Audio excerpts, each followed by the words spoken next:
But again, like, this doesn't happen without the government making it happen, and it's inappropriate. You don't get to create these events, draw people in, talk about it in text messages to each other. So, for example, the government staged 2 ride-alongs where they said these guys were casing or surveilling her cottage in preparation for kidnapping her. The FBI called those in they led those and planned those ride-alongs. We have text messages of them saying, try to invite as many people as possible. Try to get Brandon to go along. Do you think he'd go on the daytime recon? They didn't tell Eric Molitor where he was going in advance. And then during trial, the FBI was caught altering a timestamp to make it look like something he said 4 hours later on the way back was what he said on the way there, to make it look like he had advanced knowledge that the FBI was going to literally drive a vehicle around her cottage, while they had pull cams set up in advance, had coordinated with Whitmer's security detail in advance. So it's just like, at what point was she in danger when they're literally planning with her this recon of her vacation cottage with her security detail, and then the Yeah. informant is driving the vehicle? At the nighttime recon, same thing. The Yeah. FBI holds a field training exercise that weekend. Saturday night, invites a bunch of people to go on land navigation training. Well, land navigation training actually turns out to be the FBI driving 3 different vehicles by her cottage, filming the entire thing. They had pull cams set up. I mean, it's just insane. And then we have audio of Barry, like when their undercover agent Tim Bates gets in the front seat of the vehicle and Barry's in the back seat. And then there's 2 other agents in the vehicle. He says, where are we going? Barry says, destination unknown. We have that recording, but Barry's in prison right now. It's just stunning. And these are the things they did. So every overt act that they claimed these men did, they did it. The FBI Literally did did it. it. The FBI Yeah. basically planned the whole And thing. then they prevented the jury from knowing that information at trial, which is just insane to me. But here we are. I mean, it sounds like the government, we now live in a world where the government says, you seem like the type of person who's prone to XYZ thing, whatever that thing is. And then they say, so we're going to prove that you are that type of person by baiting you, like you seem like the type of person who's going to fly off the handle when you like with road rage. So we're going to stage a road rage, something that's really going to piss you off Yeah, on the road exactly. and get you really riled up And then because, film we the think you're whole the type of thing. person. And Yeah. You're the type that would totally have road rage. So yeah, and then so it's definitely, I mean, this is, it's egregious. It's it is damning. egregious. We very much want to live in a world where, yes, the FBI cracks down on plots that are in play, that we don't want terrorism, of course, we don't want other crimes to be committed. And so we're hoping that they would go after the people, catch the people and find them before an act happens, but not create the act and then entrap the people and say, well, you were the type, Not so you just got entrap, but entrapped. like trying to, in many cases, like brainwashing in many ways, getting them intoxicated and having multiple people suggesting things to them, like what they did to the disabled Vietnam veteran Frank Butler in Virginia, where they had 2 informants working on him. Robeson was trying to get him to create an army in Northern Virginia and a QRF and recruit 20 to 25 men to go kidnap Ralph Northam. I mean, it's ridiculous. The FBI suggested, their informant suggested lending him a drone to launch an attack on Ralph Northam's vacation property in North Carolina. He apparently has a vacation property. So this is, again, and this has all come out, their informant suggested that and offered to lend him equipment to conduct a attack on a governor's property. And where are the Democrats, by the way, to be upset about this? Like Ralph Northam, here they had tried to get some poor disabled Vietnam veteran to attack him, and they're silent on that. It's just ridiculous. Yeah, well, it's because it was all, I mean, really, it just sounds like these, unfortunately, I mean, we obviously have a problem where the FBI is now targeting American citizens. We've seen this ramp up, this targeting and this kind of labeling people as extremists and terrorists. We've seen this ramping up, especially since Trump was elected.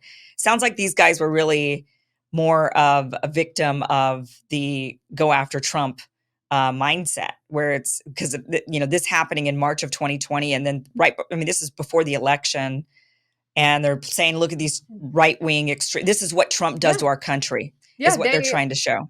they brought together people. So, like I said, Trump had tweeted out at one point to liberate certain states during the lockdowns. It almost looks like they wanted targets in those states to like Right. involve in a plot and then arrest them in October, 1 month before the election, in what appears to be an attempt to influence that election.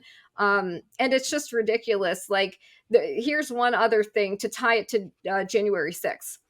During the course of this investigation, Jason Chambers is another one of the lead handling agents. He also turned out to have a private intelligence company called Exa Intel that was seeking to profit financially from the case and having foreknowledge of the investigation. It was also trying to get contracts with the government to advise on DT cases, etc. He so in during these the summer of 2020, there's a couple like anti-lockdown rallies that occur in Michigan. There's one in April of 2020. It's April 30th, I believe. And the FBI has the Wolverine Watchmen are going. They have their informant there. Adam Fox is also there, but he's not there with the Watchmen. They've never met each other at this point.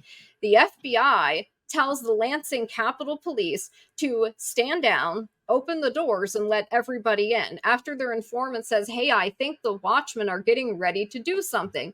He doesn't say what they did that Mhm. made him feel this way, but we do have video of them inside the Lansing Capitol, and they're kind of like saying, "Let us in," whatever.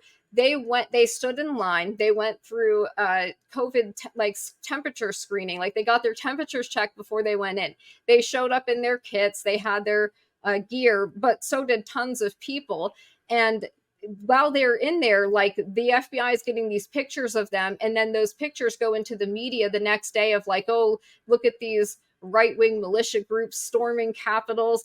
And it's interesting because then they use that to try to recruit more people to join the Watchmen while the FBI is essentially leading it. So I find that fascinating. The special agent in charge of the Detroit field office at the time was a man named Stephen D'Antuono. 1 week after all of these guys in Michigan get arrested, in October, that was October 7th, October 13th of 2020, he gets promoted by Christopher Wray to be the assistant director of the Washington, D.C. field office. Mm. So lo and behold, who is working in D.C. overseeing another storming of the Capitol? D'Antuono. Yeah. Almost like the Michigan thing was like a dry run for Right. what happened in January. What also is interesting is that all the groups they said were extreme that day: Oath Keepers, Proud Boys, Three Percenters. These are all groups that the FBI had penetrated well before, well in advance. Like, they had an informant that was the vice president of the Oath Keepers. They had multiple informants in the Proud Boys and in the leadership chat. It's just amazing to me. Oh, and the vice president of the Oath Keepers, who was an informant, he also, I think his name was Greg McWhirter, if I am recalling correctly, suffered a heart attack the night before he was set to testify at Stuart Rhodes' seditious conspiracy trial. I mean, I would like to, I mean, it's I don't even know what to say because here we are coming up on another election and it looks like Trump is probably going to win this next election and this type of derangement that has I mean, their hatred for Trump created this environment. But I'm not sure if it is the hatred for Trump that created this environment where they then were like, okay, we're going to go after all of these.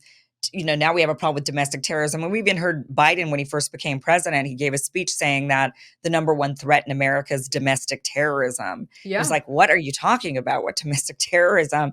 And they're trying to point the finger at Trump. They're saying, well, see, you can't let that monster be president because then we end up with this nation run by terrorists, which terrorists that the FBI was creating, it sounds like. Um, so, Yeah. so I, Isn't that interesting?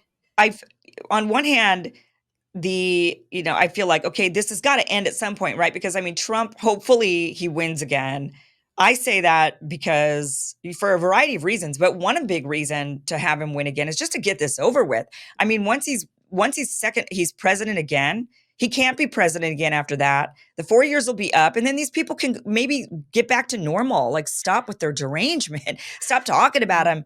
But I know the reality of it is they'll find somebody else and they'll say, well, they're like Trump. And this is the new, Yeah. Trump-esque person who's coming in. And, I'm Yeah. hoping that They they kind rely of on snap back. fear. I We'll don't think rely they on that have fear. Yeah, they don't have anything to offer people, like that to improve their lives materially. So, like, what else do they have to run on? You Yeah, except know, for this like monster is potentially going to destroying the be. economy, you know, like, But oh, or you've been robbing your children's investigating future. FBI abuse for a really long time.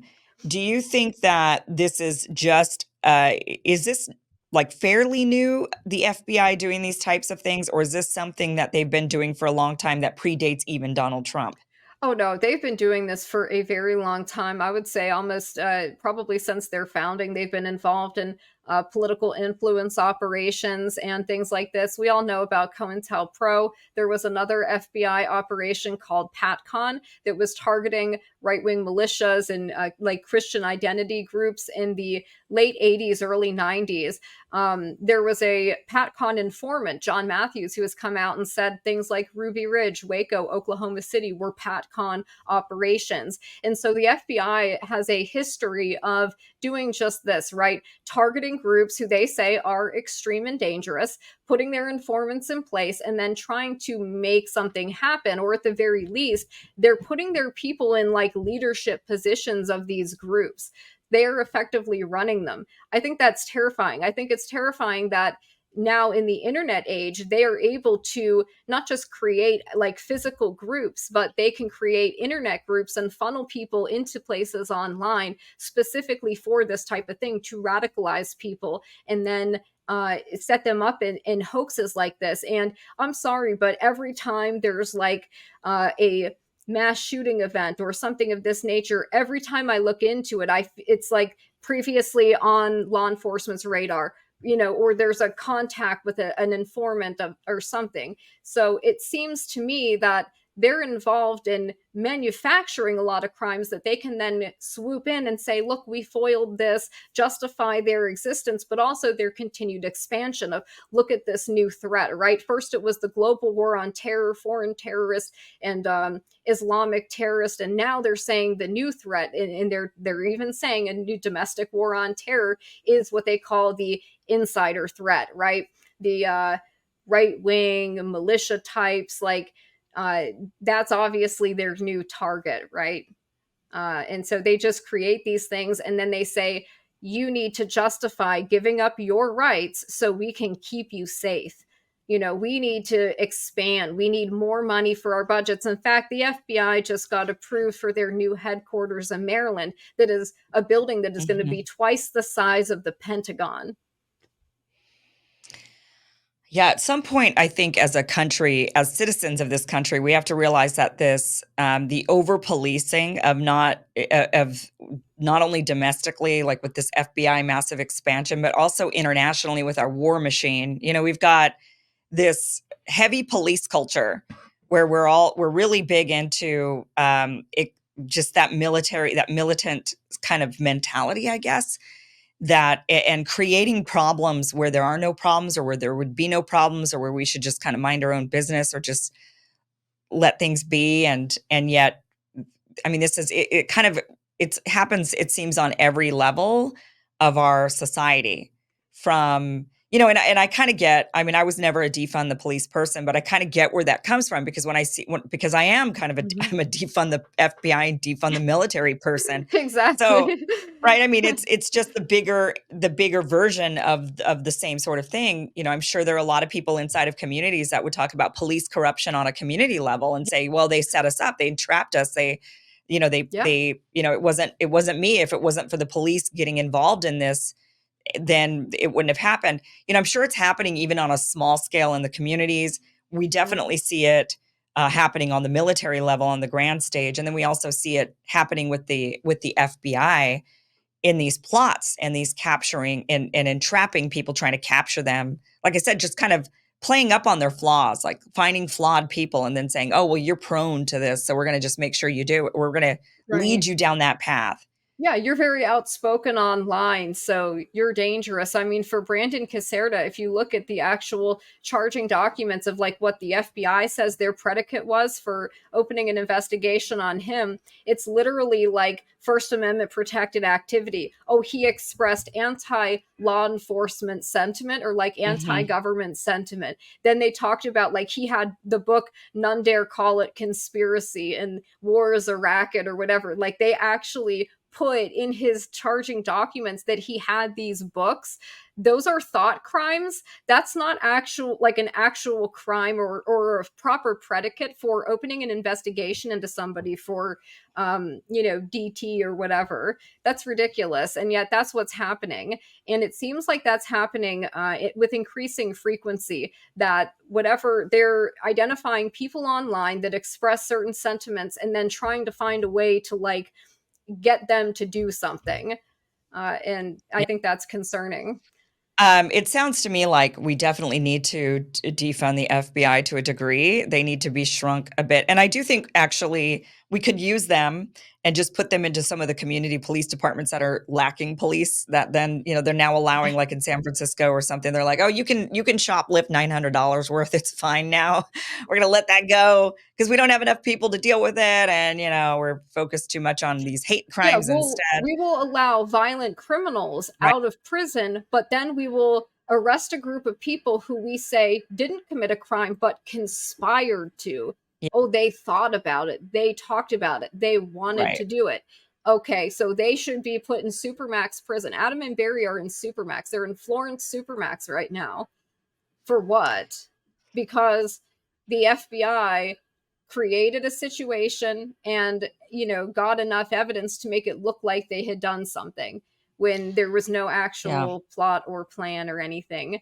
It's just insane to me. And yet here we are. And then not only have none of those agents been held accountable, these agents, by the way, get things like qualified immunity. Why is that?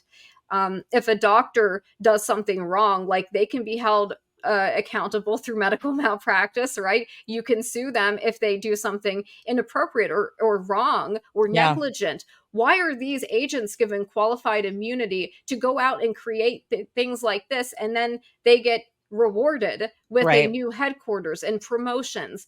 And there's been no reckoning for any of these people. 5 men have been acquitted by 2 different juries for entrapment.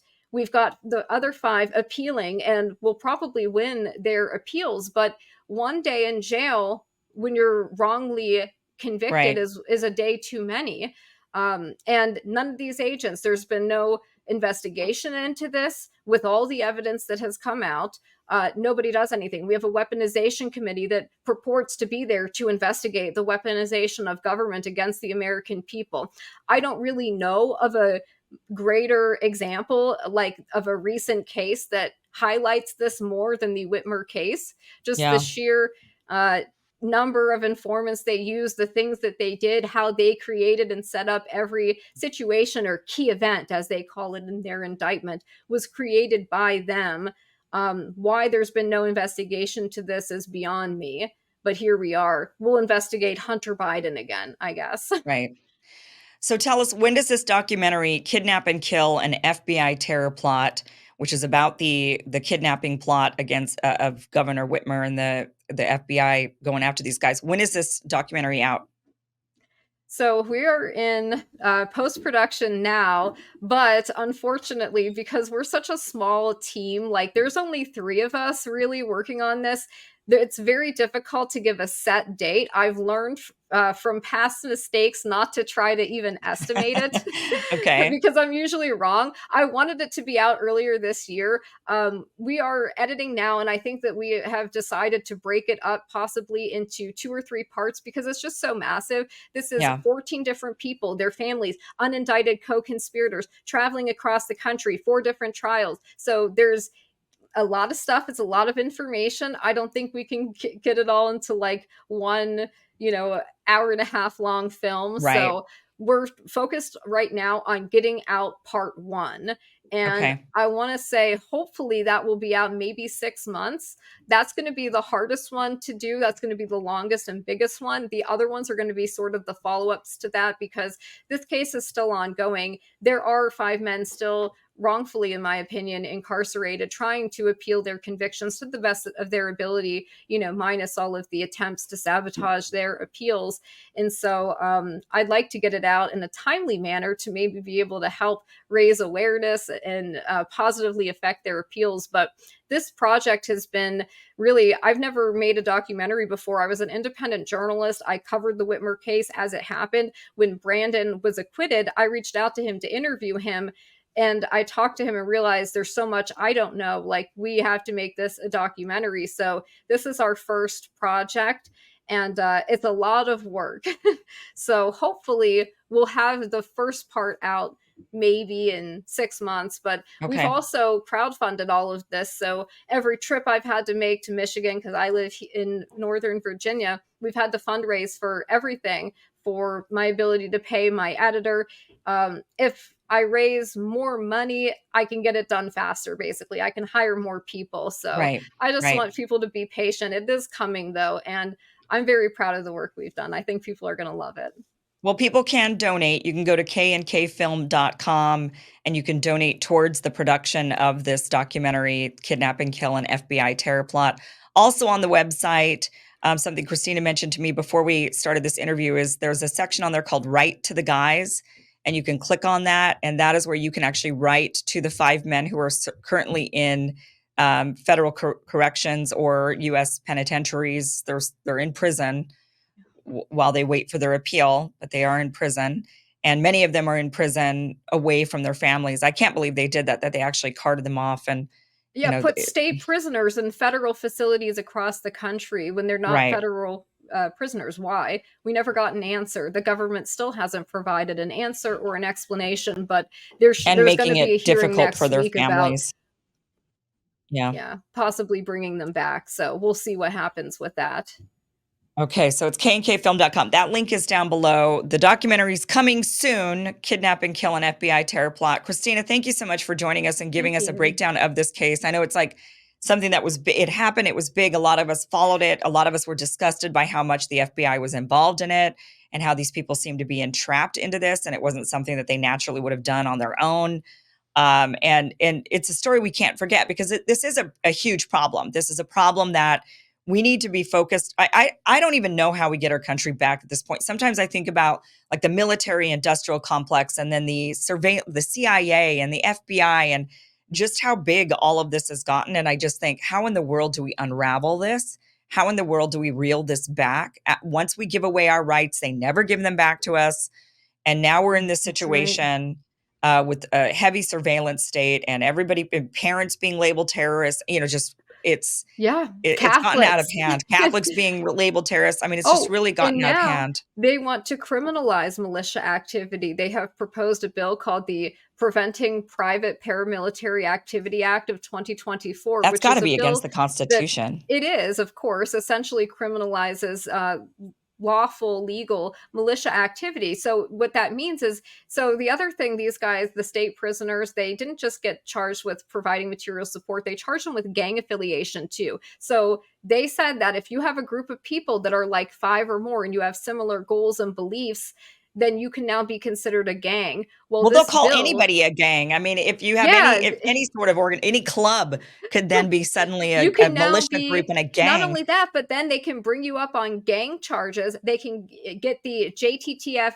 FBI task force involved. That gives them more resources. There's a reason they wanted to label these groups as gangs, and so now they want to criminalize you just having a group of people at your house and shooting target practice in your backyard. Now you have to worry about being charged or just not being allowed to engage in stuff that Americans have always done. Legal, lawful firearms owners have always done this kind of thing, and now they want to make it illegal for Wow. you to do that, illegal for you to be able to teach people proper safety and techniques of proper self-defense. They don't want people, I guess, to know how to tie a tourniquet or learn medical skills. They actually called it combat medical training to convict these guys for providing material support. I guess you didn't know that apparently some medical skills can be combat skills.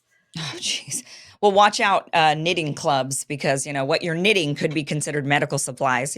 You're knitting those tourniquets, right? So they're next on the list. Wow, just really, really insane. Thank you so much for joining us, and really appreciate this, and good luck to you on making this documentary. Thank you. I appreciate it.